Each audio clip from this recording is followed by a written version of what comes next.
like to remind everyone, as a courtesy, to please silence or turn off your cell phones. And last weekend, our fire chief reminded me that I should be pointing out our exits. So this is, for those of you who have been flying, you'll know, please make sure your seat trays are up and your belts are fastened, and the emergency exits can be found in each corner of the room. So that's it for my career as a flight attendant. I'd like to call the meeting to order. This is the Hampton Falls School District Deliberative Session 2020. I'd like to invite everybody to rise for the Pledge of Allegiance.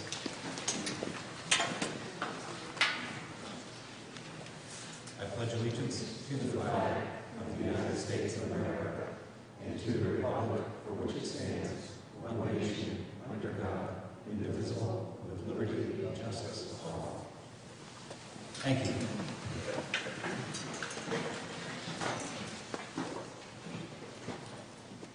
So I'd like to start with a few introductions this evening, go over the rules of this proceeding, and then we'll get into the discussion of the subject matter of the articles before us. It sounds like my mic is cutting in and out. We'll just see how that goes.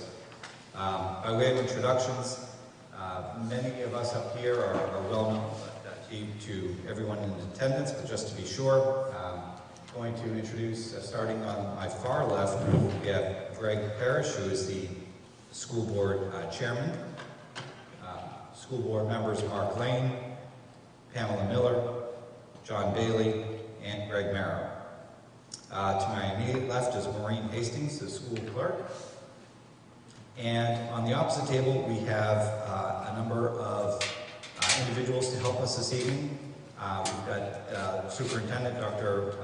William Lupini. We have Assistant Superintendent David Hobbs, Dr. David Hobbs. Executive Director Dr. Caroline Arcalian. We have our Business Administrator, Matthew Ferreira. And we have our Principal, Beth Rossi. At the far table, checking in if need be, if we need to have you check in with our supervisors at the checklist, we have Lynn Stan and Eileen Baker, and we also have with us Karen Sabatini, one of our ballot clerks helping us tonight. So thank you all for being here. My name is J.P. Pontbriand, I'm the moderator. My role here is primarily to facilitate these proceedings, help process any questions or administrative or process questions that may come up, and hopefully we'll be able to get through all of your questions, comments, and discussion this evening. I'd also like to announce a few candidates who are running. We have several positions which are open. There is one seat open for the school board. It's a 3-year term. The two candidates who have filed for that are George Blaisdell and Jason Farias. There's a position for school board moderator, which is a 3-year term. I am the only candidate registered for that. One seat for school board treasurer. Our candidate who has registered for that is Karen Ayers. And there's one seat also for a 3-year term for the school district clerk, and there are no registered candidates for that.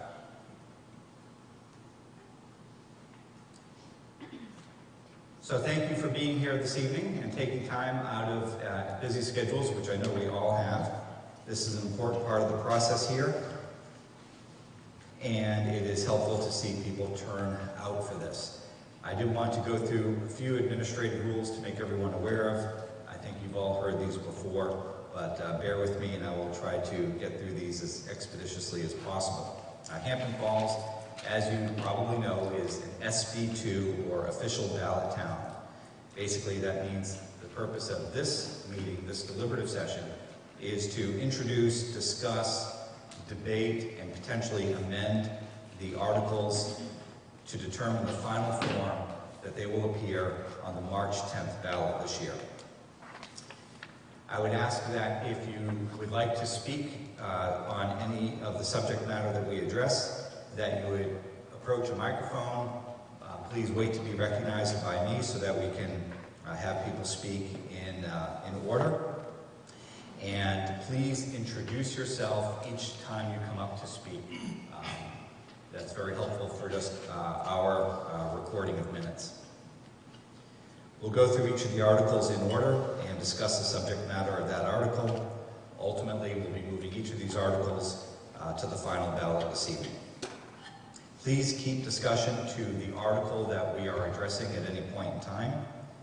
And please keep your comments as concise as possible. I don't strictly run the clock on anyone, and with relative modest numbers here tonight, I don't anticipate there being any difficulty in getting through comments and discussion, but if necessary, we will limit comment time so that everyone has a chance to speak. I will remind you of a few details in terms of our proceedings. One is that as we discuss articles, at any point in time, you, the body that is in charge here, can vote to end discussion by a simple majority vote. So please keep in mind that that you have the power to do that. Once discussion has ended and any amendments have been processed, we'll move the article to the ballot.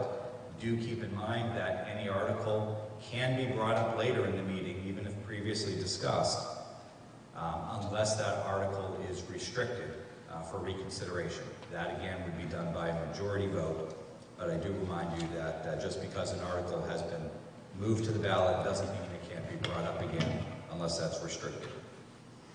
Generally, when it comes to any votes that we need to take, I'll simply ask for a hand or a yay or a nay. If necessary, again, we can go to paper ballots.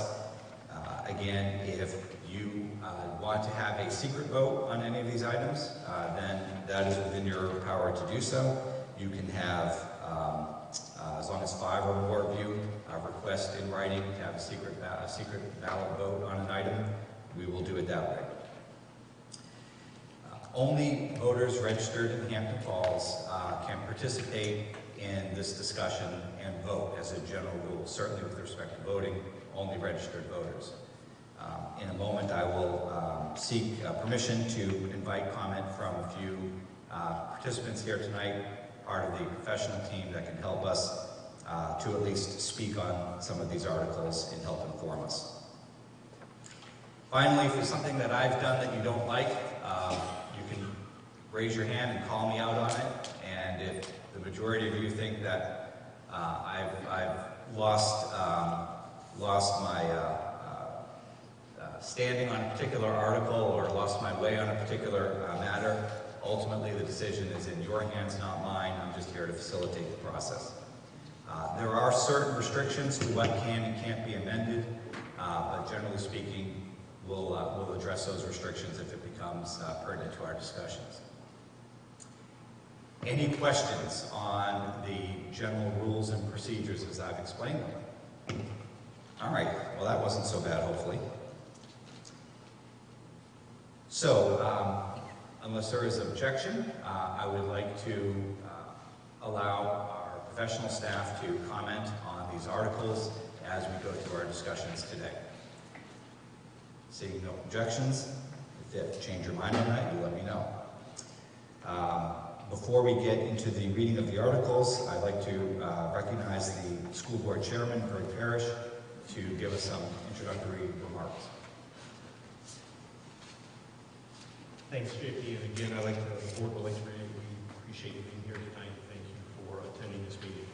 This is as much about your meeting as it is ours, and so thank you for your time tonight. This year's deliberative session is a little different. We finished our school project last year. No mic, sorry. Yeah, you do. Right here. Not on. Just have to talk down your shoulders. I don't know if I can do that, JP. No, that was right. How's that, Beth? Okay. We completed the renovation project this past fall, so before we get into the heart of the deliberative session, I want to speak to that a little bit. I want to give you an overview of where we are, what we've accomplished, and what we've done. I'll also touch base a little bit on our budget for the 2021 school year, how the curriculum folds into that, and then I have a few closing comments. In March, the voters approved the budget for our project, and we want to thank you. It was a long fight, and we finally got to the point where we could agree on what we wanted. And the biggest thing we needed to address was space. This space in this edition would be for our 4th, 5th, 6th grade classes, as well as a music room that's appropriately sized for the program itself. From start to finish, the project would take about 18 months. In the late spring of 2018, after the budget was approved, our architects and construction company started to finalize the plans, as well as begin the final bidding process. We broke ground last September, or not last September, but in 2018 we broke ground, with the first phase to hopefully be completed by the end of December when the cold weather starts coming.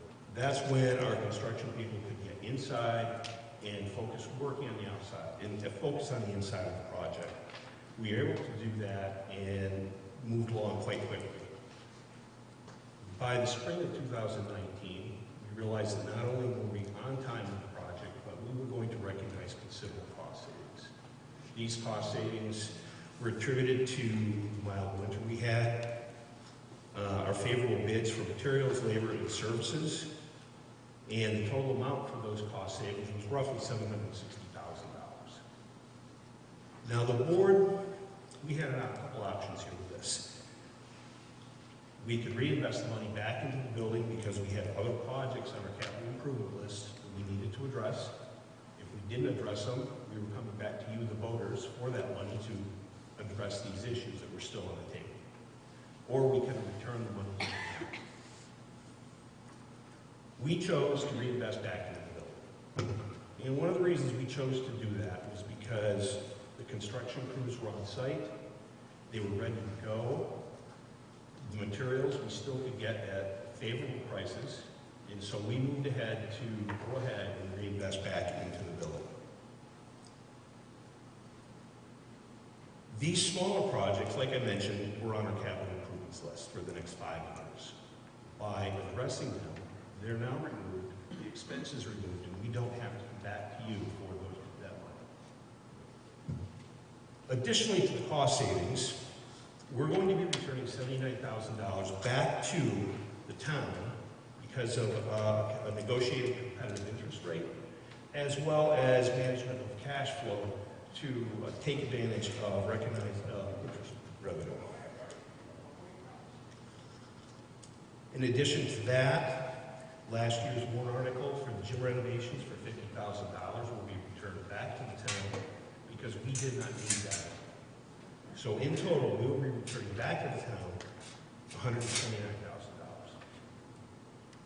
The projects that we completed with the $760,000, we renovated 3 classrooms into 1 cafeteria, which included new windows in the cafeteria and kitchen, cafeteria furniture, asbestos abatement, new ceiling, painting, and a new HVAC system.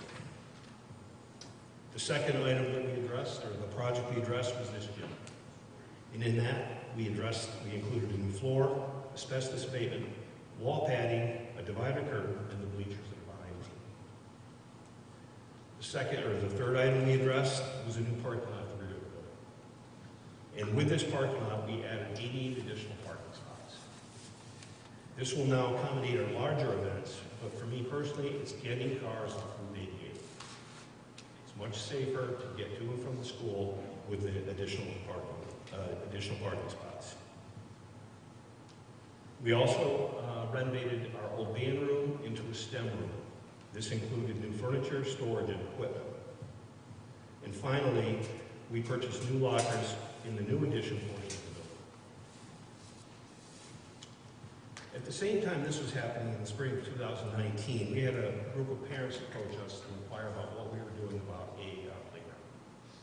Due to budget constraints and what we had to do so we could meet the number the town was happy with as far as the bond was concerned, we had to eliminate an upgrade to our playground. So we informed them that, we were putting the old playground equipment back. They then asked if they could form a committee to go ahead and raise the money for a playground as well as a nature area. With our approval and support, this playground committee began the task of fundraising for what we're calling, or what we have called, the Richard B. Sanborn Park and Playground, so named after Lincoln Ackerman's longtime principal, science teacher, and friend, Dick Sanborn. Over the next several weeks, this group raised enough money to purchase the playground, equipment, and everything else needed for this nature area. We also had received a generous donation of basketball hoops. By the end of the summer, the playground was complete, the nature area was complete, and the basketball court. Within the nature area, they built a stage, and then surrounding the stage, we've got seating. The seating is comprised of granite blocks that were graciously donated by the town from our town dump. If you would highly recommend you go out there in the summer, it's really nice. The benefit of the outdoor learning area is not only can the kids use it during recess, but now the teachers can incorporate this into their lesson plans. And many teachers have already indicated to us that's exactly what they're going to do. We'd like to thank the following members of this committee: Jason Farias, Joe Swayze, Laura Bellevaux, Troy Olafson, Rick Wixon, Leanne Savinsky, Stephen Fuller, and Jim Madden. And we'd like to thank the sponsors and the many parents who participated in volunteering their time over the course of the summer on the weekends to assemble this playground. Finally, the older equipment that we did not use, we donated to the Baptist Church, and they've accepted it, and I believe they've installed it or are installing that on their property. As the summer came to an end last year, it was really an all hands on deck. The construction crews, our custodians, they worked up until the last day before school. And we were ready. The doors opened, and it was all ready to go. And so during this entire time frame, our facilities crew put up with, well, a few headaches. They really worked hard. They hit a lot of hurdles. And I have to tell you, with their dedication and what they did, it's amazing. They got what they did done so we could open on time. They really did a spectacular job. So we'd like to extend thanks to Mr. Alan Joy, our Director of Facilities, Mr. Fred Bellin, Mr. Wayne Felch, our custodians, and we want you to know we appreciate your hard work and your commitment to our school. As the year came to the end, we now enter what we call our budget season. It's quite a long, drawn-out process. Our professional team spends many hours working on it. And during this time frame, the school board was very cognizant of the strong support and financial commitment of the town of Hampton Falls, providing the passage of the new edition of the bond. So as we were going through this process in the budget season, we wanted to recognize just that. We have other projects that we need to do. But it's not our turn. It's other areas of the town that needs funds. So we are proposing a lean, fiscally responsible budget for the 2021 operating budget of $6,946,625. It reflects a slight increase of 0.75%, or an increase of $51,937 increase from the 2019-2020 budget. Later on, you're also going to hear that we're proposing a warrant article of $98,994 to pay the existing original parking lot. Later on, Matt will go into much more detail about these items, but I wanted to give you some perspective that we realize what you've done for us, what you've done for the biggest asset of our town. And we've done everything we can during the budget process to almost come to a zero-sum budget. So a 0.75% increase we think is very aggressive and very good for the town. Part of that budget included monies that went towards our curriculum. It's to provide investment, resource allocation that enhances academic programs and experiences that supports all our students. 5 of our primary objectives were, First one, to invest to upgrade and fully implement a STEM program, providing hands-on and relevant learning experiences for our students. This STEM program is intended to engage and equip our students with critical thinking, problem solving, and creative and collaborative skills. Our second objective in the budget is to increase choral and band literacy. Expansion of xylophone and percussion offerings, and expand ukulele and recorder offerings for the younger students. Our third objective is to dedicate ELA resources to K-3 literacy. Our fourth objective is to expand and support social and emotional learning for programming in our K-3 grades. And then finally, one of our biggest initiatives, in my opinion, is to focus on student learning to fully maximize and leverage the implementation of our SAU-wide competency-based education initiative.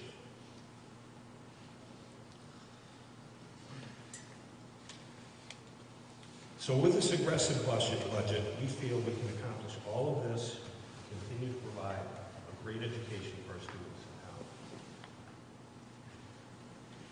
Before I close, I'd like to recognize two of our family members. The first one, they're moving there. They're going to do better things with their Tuesday evenings once a month than attend our meetings. The first one is Maureen Hastings. Maureen, you've been our recording secretary since March 2005. You have worked with 18 different board members, 3 different superintendents. I bet you've got some good stories. Good stories. Yeah. We thank you for your time, your dedication to our community, our school, and all the boards you've worked with over the years. Your work will not go unnoticed. We appreciate everything you've done for us and for our schools. Thank you.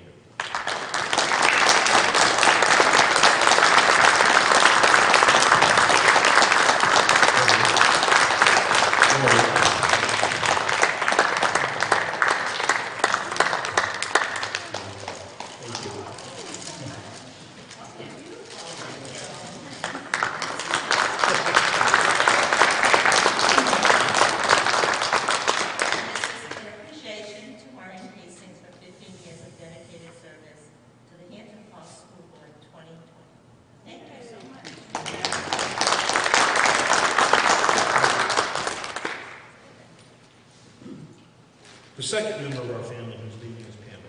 Pam's term is up this year. She has chosen not to run for re-election. Pam has served 2 terms for the Hampton School Board, first elected in 2014 and then re-elected in 2017. Pam has served as a Hampton Falls representative on the Operations Committee for a joint board, our New Hampshire School Board Association representative, and on the Policy Committee for the joint board. It's been an honor to serve with you. Your dedication and commitment to this board, our school, and students of LAS has been inspirational. The insight you have brought to this board from your teaching background has been invaluable. Your honesty about what will or may not work in the classroom for a teacher has helped this board with many of the decisions of what we've made in the last 6 years. We thank you for your time and everything that you've given to our community. Thanks, man.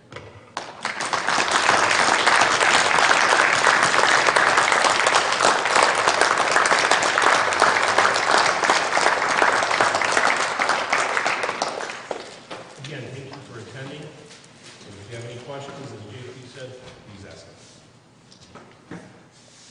Thank you. I'm going to make one other introduction. I omitted pointing out the council for the school district, Bob Sasa, who's also here this evening. For some reason, he doesn't have a name plaque, and even though I know him well, I just kind of skipped him over. So at least I feel like I can get away with that with you, Bob. All right, moving on to the articles. Article 1 is for the operating budget. It reads as follows. Shall the school district raise and appropriate as an operating budget, not including appropriations by special warrant articles and other appropriations voted separately, the amount set forth on the budget posted with the warrant or as amended by vote of the first session, for the purposes set forth therein, totaling $6,946,625. Should this article be defeated, the default budget shall be $6,819,683, which is the same as last year, with certain adjustments required by previous action of the school district or by law. Or, the governing body may hold one special meeting in accordance with RSA 4013, Chapter 10 and 16, to take up the issue of a revised operating budget only. Majority vote required. No, warrant article number 1, operating budget, does not include appropriations in any other warrant articles. The school board recommends this article by a vote of 5-0.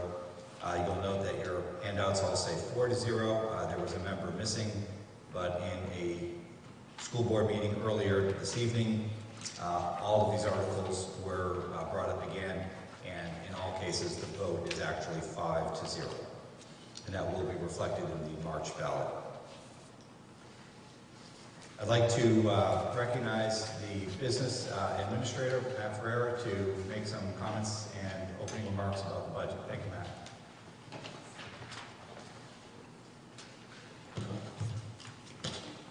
Good evening.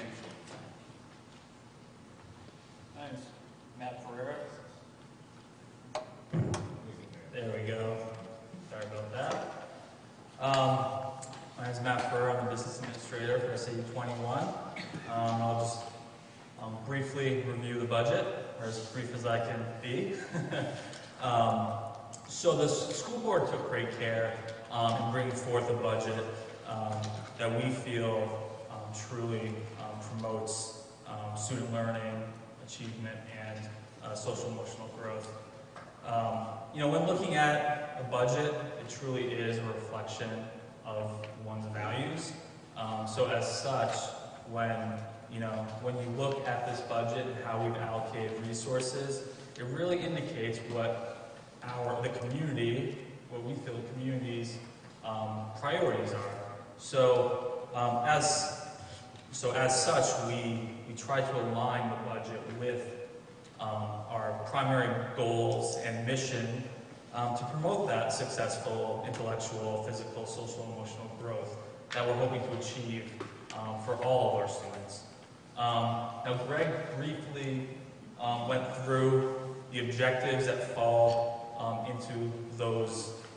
fall under those primary goals, so I won't go over those again, but we are looking at expanding our STEM program, music program, ELA, social emotional learning, our CBE initiative, while remaining fiscally responsible to the taxpayers of Hampton Falls. We understand that that the community has been a great supporter of the Hampton Falls School District. There's been some pretty significant investments over the years, particularly with this new bond. So we appreciate that, and we are cognizant of that fact. And starting with this school year budget and going forward, we're certainly trying to minimize any additional fiscal outlay. So when we're developing a budget, it's always important to take a look at enrollment. We contracted with the New England School Development Council 2 years ago to provide us enrollment projections. We have included another set of enrollment projections in the SAU budget for this coming year, so we hope to refresh that. But it is important when we're looking at both our short-term and long-term plans and how do we allocate our resources, how do we budget, particularly with staffing and items such as supplies. As you can see, we are at 213 students currently.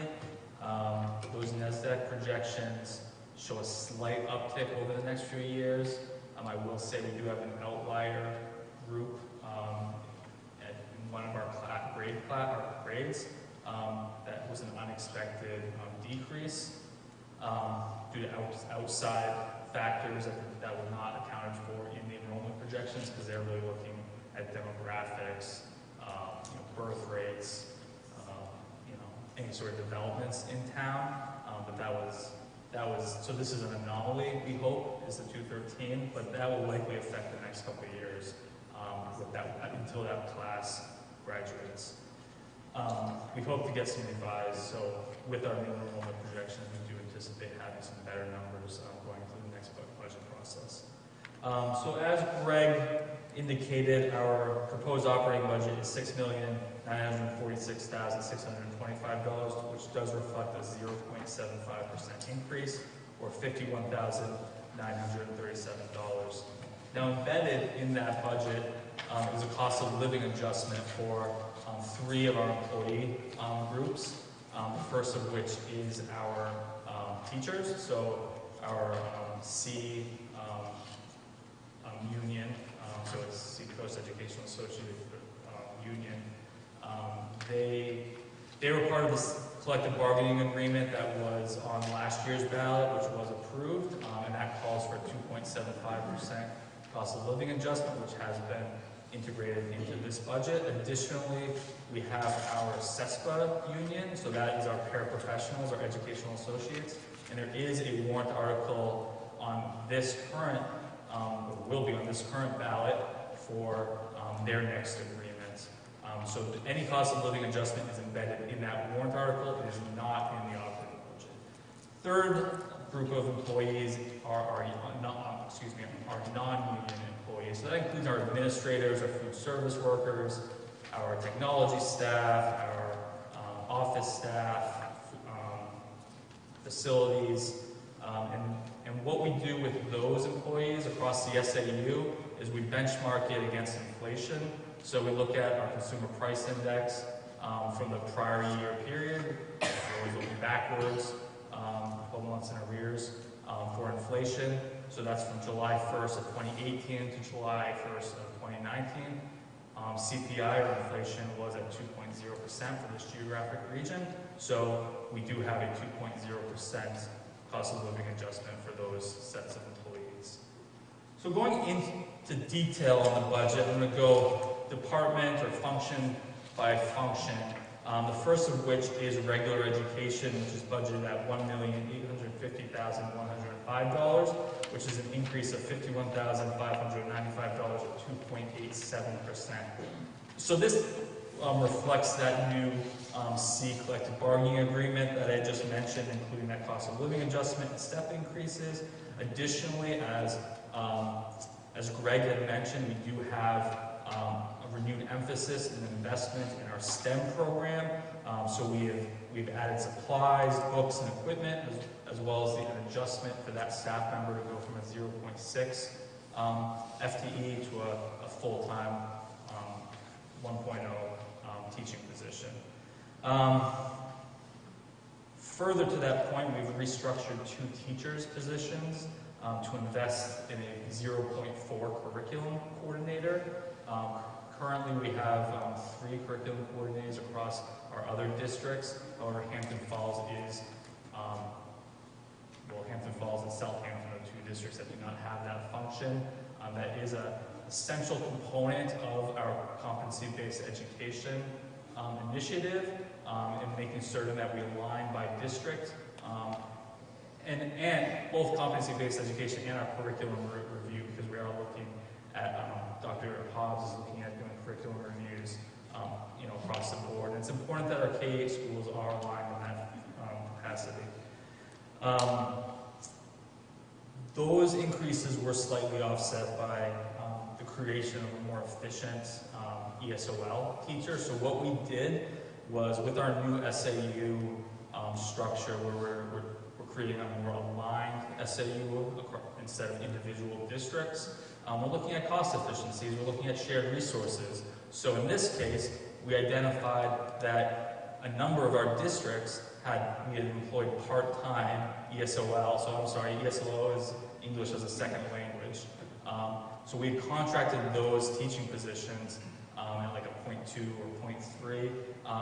So what we did was we hired a 1.0 full-time ESOL teacher at the SAU level, and then we're sharing that across the 4 districts. Not only do we get a better quality teacher, because you certainly have a better pool when you have a full-time position available, but we're also recognizing some significant savings.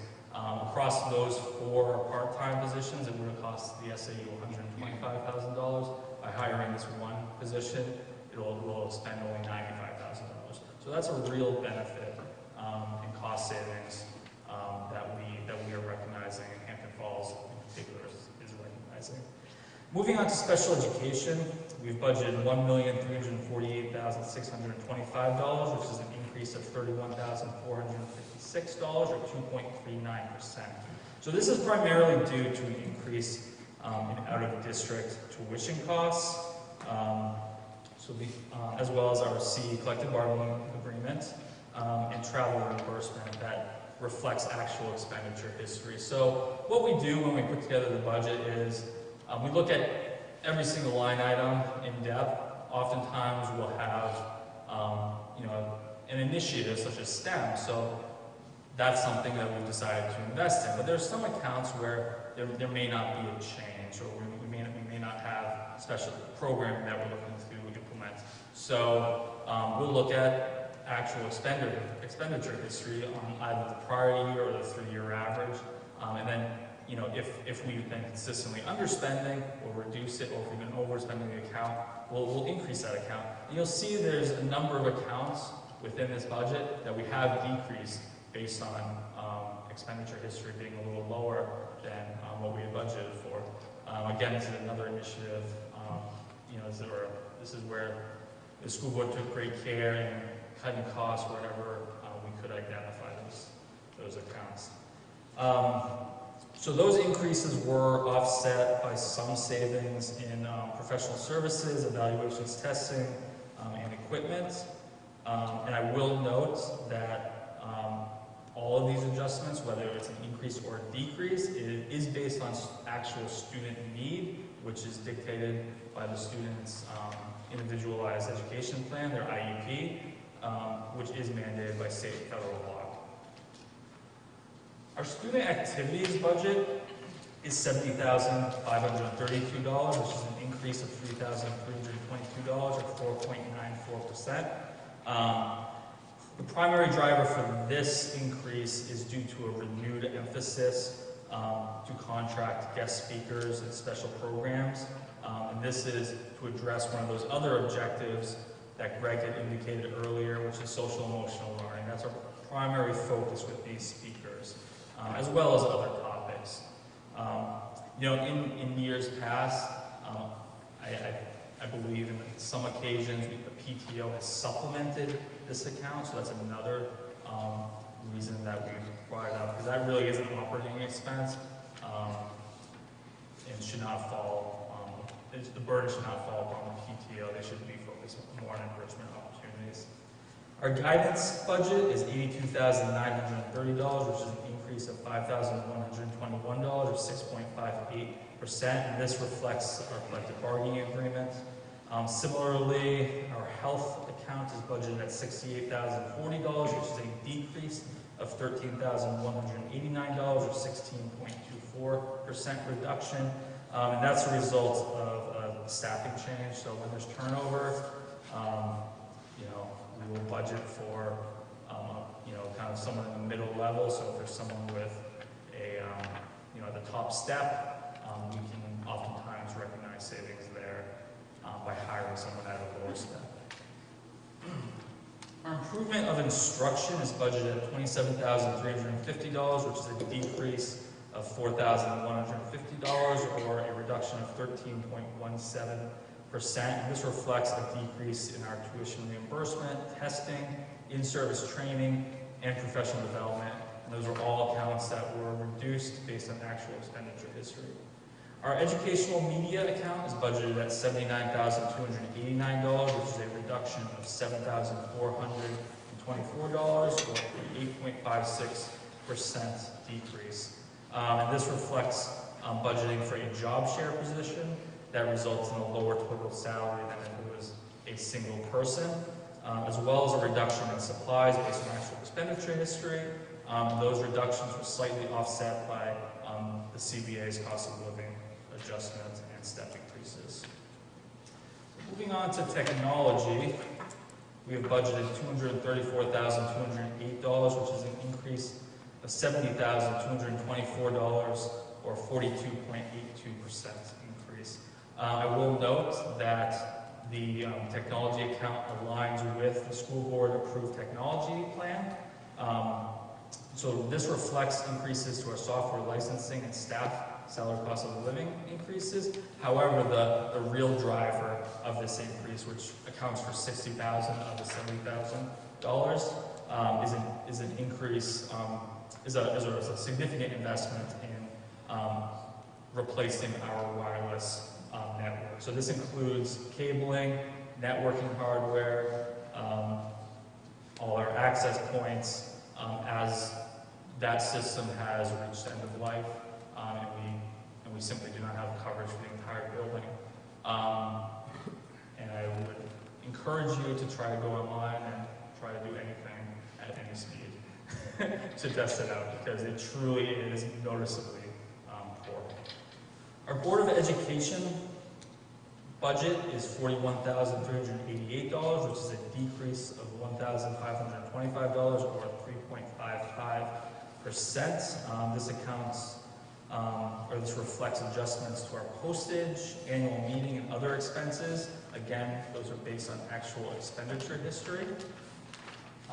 Moving on to our SAU services, we budgeted $151,184, which is a decrease of $6,962, or 4.40% decrease. I do want to point out that the SAU budget reflects our new aligned focus on a cohesive SAU that shares resources, looks for cost efficiencies across the entire SAU, to be a little more cooperative in how we operate. We've already seen dividends. I had mentioned the ESOL teacher, our special education busing transportation contracts, our Medicaid reimbursement, although I'm sure you've seen in the news about Medicaid and that potential reduction, or that actual reduction, although we hope that gets resolved. But we have moved to direct billing through this initiative, which whatever revenue we do receive from Medicaid, we do get a higher percentage. So these are all initiatives that we've taken on, and we hope to continue to provide not only better services for the SAU, but also lower costs. I also want to note that although we see a reduction here, that is based on the appropriation by town. So we presented essentially a level funded budget. However, each town either had an increase or decrease because it's based on property valuation and enrollment. So we had some towns that had an increase in enrollment, whereas Hampton Falls saw a slight decrease, so we actually have a decrease in the appropriation to Hampton Falls. Our school administration is budgeted for $171,572. This is an increase of $1,022, or 0.6%. This is due to staff cost of living adjustments, step increases, and they are offset by decreases in our telephone supplies and dues and fees accounts, which are based on actual expenditure history. Our buildings account is budgeted for $437,501, which is a decrease of $11,090, or 2.51% reduction. This reflects a reduction in our consulting services, renovations, equipment, and furniture accounts returning back to normal levels. We did have to increase some of those accounts to accommodate furniture, equipment, and whatnot to fill the new addition. That has been accomplished because, as you know, the original addition was purely the shell, did not include all those items. This decrease was slightly offset by an investment in a part-time custodial staff member, as well as staff salary and cost of living adjustments and step increases. Similarly, our grounds account is budgeted at $38,201, which is an increase of $8,300, or 27.76%. And this is due to an increase in our snow removal accounts, due to the additional parking lot, as well as an investment in removing and replacing some plantings and shrubbery across the front of the existing school building. So our transportation budget is $300,699, which is a decrease of $43,675, or 12.68%. And this is due to some savings that we should recognize in special education transportation. Again, any special education costs are based on IEP services as dictated by state and federal law. And those decreases are slightly offset by an increase in our transportation contract with First Student. We are in year 2 of the 5-year contract to supply regular education, athletic, field trip, and other transportation services. Our debt service is budgeted at $366,436. This is an increase of $4,072, or 1.12%. So this slight increase reflects the principal and interest payments on the bond issue, both for this most recent building project as well as the Kensington Road property. We have included the debt schedule in the packet that was at the front of the room. And I will also note that for the Kensington Road debt payment, the last scheduled payment is August of 2024, and the last payment for the new addition is scheduled for August of 2038. Our employee benefits is budgeted at $1,499,475, which is a decrease of $44,169, or 2.86% reduction. So the primary driver for the decrease in employee benefits is due to a reduction in the health insurance accounts. This decrease reflects a significant reduction due to a low 1.8% guaranteed maximum rate, so that's for our health insurance premiums, as well as we're starting to see migration of employees off of our high-cost Blue Choice plan. So the CBA that was approved last year included a provision to remove the Blue Choice plan in year 2, so that would be next year. So we've already seen people start to move off of it.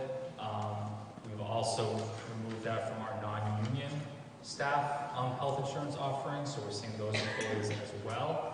We hope that long term, not only will we see some cost savings as far as the actual premium, we don't have to worry about the Cadillac tax anymore because that's been removed at the federal level, the excise tax for the ACA. However, we do hope that in addition to those premium savings, we'll also start to see employees become better, smarter shoppers and become more consumer-driven behavior. Oftentimes you can see some significant savings if you just price out some of your medical services. The Blue Choice plan incentivizes people not to do that, whereas some of our other plans do the opposite. Our interfund transfer reflects, so we have 2 funds. We have the general fund, and then we have the school nutrition fund. So if our school nutrition fund runs a deficit, we have to transfer monies from the general fund to cover that deficit. So as such, we typically do run a deficit in the school nutrition program, particularly because we have a very low free and reduced population in our community. So we have budgeted $18,000 for that transfer, which is an increase of $3,000 or 20%. And that's based on actual expenditure history and a new initiative to go more to scratch cooking in our kitchen. Our school nutrition director is really taking a strong initiative to focus on not only palatable food that the kids will eat, that's half the battle, particularly with the USDA regulations, but also to provide those healthy offerings as opposed to some of the USDA commodities that are offered, and some of those less less healthy options for our students. So, I'm sorry, skip food service, which is budgeted at $161,090, which is an increase of $6,009 or 3.87%. So that reflects this cost of living adjustment, step increase, and those new food supplies for the scratch initiative. And we did see some reductions in our repair, maintenance, and equipment based on actual expenditure history. So, that brings us to the end of our proposed operating budget. I will note that our default budget is $6,819,683. This is $126,942 less than the proposed operating budget. As you know, the default budget is the prior year budget, plus or minus any debt service contracts or other obligations that are mandated by law, and then reduced by one-time expenditures. They're included in that packet that was at the front desk. There was a full default budget breakdown, which indicates variations. I will note that at $126,000 delta between the default and the operating budget, it is very important that the operating budget does pass in order to provide for the offerings that we've outlined in this budget. We have, as I've indicated, there's some investment in some areas, but we also have some very lean accounts. We've reduced many, as you saw, we've reduced many of our supplies, our equipment, any discretionary accounts based on actual expenditure history. So, should we go to default, we would not be able to cut any of those supplies or equipment and some of those discretionary accounts. We would likely be looking at staff reduction, which is not something that we feel is in the best interest of our students. Thank you. Thank you, Matt. All right, at this point, I'd like to open it up to any discussion that anyone here would like to bring forth. So if you have any questions, any proposed amendments, or just general comments that you'd like to share. All right. I see none. So we're going to move Article 1 to the ballot as read. Yes. Okay, is there a second? All right, so there's a motion to restrict reconsideration. As I mentioned at the beginning of the meeting, that basically means if this motion is approved by you, then we will not be able to bring this article back up for discussion again tonight. It will be locked in for March 10th. Any questions about motion to restrict? Okay, all those in favor of restricting reconsideration, please raise your hand. All those opposed, please raise your hand. Okay, Article 1 is restricted.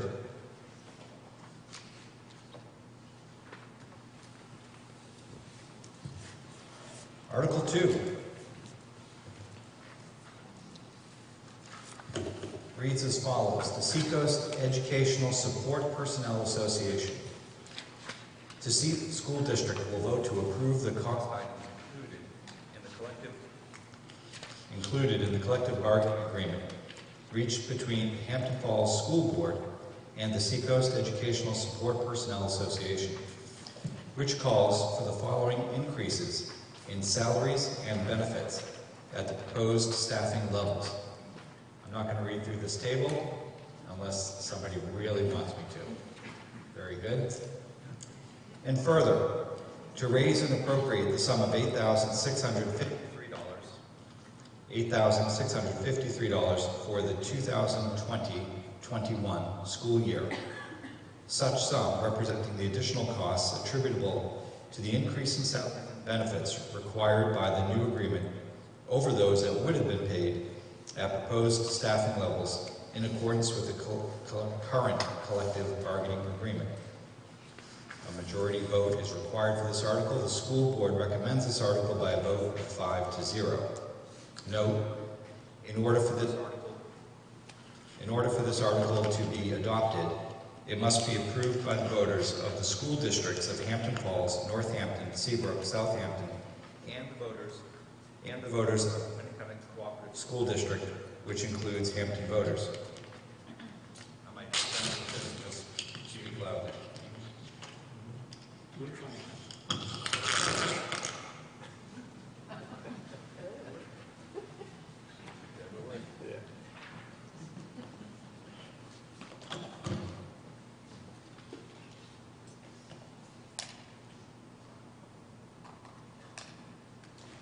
Mess with that later.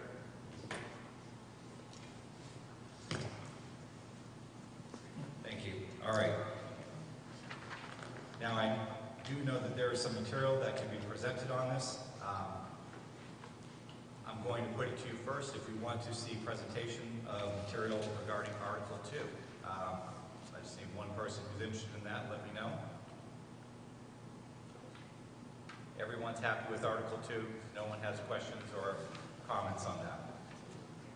Very good. We'll dispense with the Article 2 presentation and move Article 2 to the ballot. Yes. Second? Okay. Again, motion to restrict reconsideration. Any questions? All those in favor of restricting reconsideration of Article 2, raise your hand. All those opposed, raise your hand. Article 2 is restricted from reconsideration. Article 3, paving project. To see if the school district will vote to raise and appropriate the sum of $98,994 for the purpose of repaving parking areas, sidewalks, and walkways at Lincoln Ackerman School. This will be a non-lapsing appropriation under RSA 32.7, Chapter 6, and will not lapse until the project is completed or by June 30th, 2022, whichever is sooner. Majority vote required. The school board recommends this article in a vote of 5-0. Again, I'm going to put it out first for any questions or comments.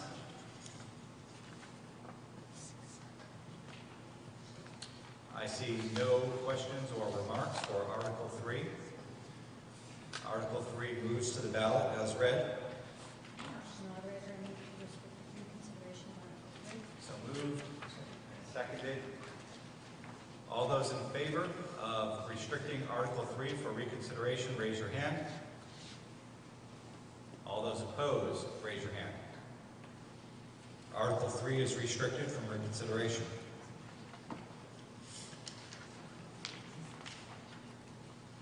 Article 4, the Special Education Expendable Trust. To see if the school district will vote to raise and appropriate the sum of $25,000 to be added to the existing Special Education Expendable Trust Fund, with up to $25,000 to be funded from the June 30, 2020 unassigned fund balance available for transfer on July 1st, 2020. No additional amount to be raised from taxation. Majority vote required. The school board recommends this article in a vote of 5-0. Regarding Article 4, are there any remarks, questions, or amendments proposed?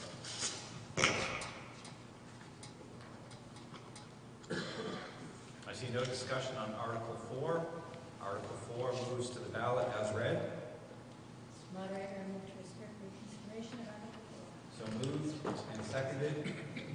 Restricting reconsideration of Article 4. All those in favor, raise your hand. All those opposed, raise your hand. Okay, that motion does pass. Article 4 is restricted from reconsideration.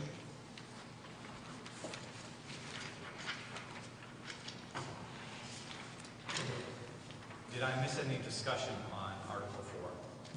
I'll go slower if that's the case. Okay, very good.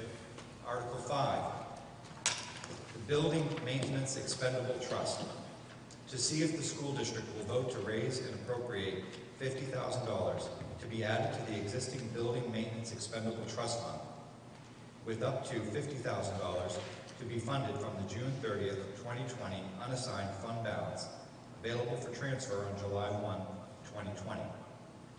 No additional amount to be raised from taxation. Majority vote required. The school board recommends this article with a vote of 5-0. Is there any discussion on Article 5? Yes. I can't hear you guys now. Thank you. Beverly Mitri Brown Road.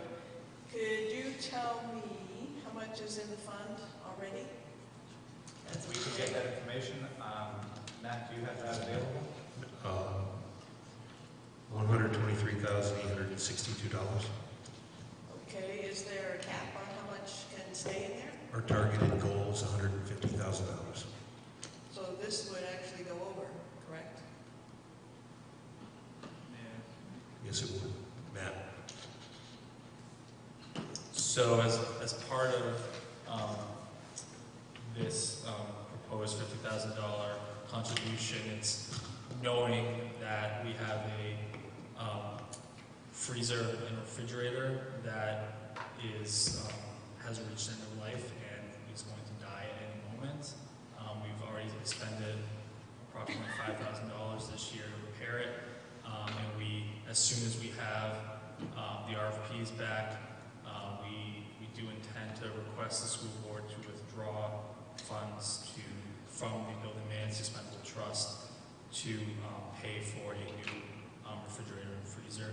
As such, as of now, we have no cost estimates, but we feel that it's likely in the $50,000 range. So that's the best guess, wild ass guess, 50,000? Well, we have the cost of the actual freezer refrigerator, which is $30,000. The one we have now, or the one? The new one that we The new intend to one. purchase. However, there's a construction component because it gets built out through the wall. So that is an estimate while we are currently getting those cost So you don't estimates. know the carpentry part of it? Correct. So you anticipate that that fund will come down By $50,000. by 50,000 at least? But again, that's an estimate, so. So, once this fund next year reaches 150,000 again, you're not gonna ask for any more money? Well, Unless you're gonna spend some, Well, right? if we withdraw, say for example, exactly $50,000, then the balance next year will be $123,000. Right, so then you can ask for another 25,000 or something. Yes. Thank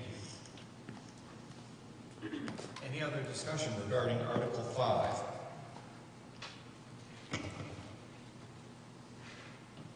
All right, I see no further discussion on Article 5. As read, Article 5 moves to the ballot. Mr. Moderator, I move to restrict the consideration of Article 5. So moved. And seconded. All right, this is a vote to restrict reconsideration of Article 5. Any questions? All right, all those in favor of restricting Article 5, raise your hand. Thank you. All those opposed, raise your hand. Very well. Article 5 is restricted from reconsideration.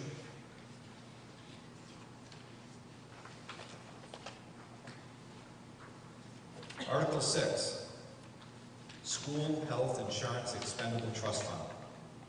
To see if the school district will vote to raise and appropriate $25,000 to be added to the existing School Health Insurance Expendable Trust Fund, with up to $25,000 to be funded from the June 30, 2020 unassigned fund balance, available for transfer on July 1, 2020. No additional amount to be raised from taxation. Majority vote required. The school board recommends this article in a vote of 5-0. Any discussion on Article 6?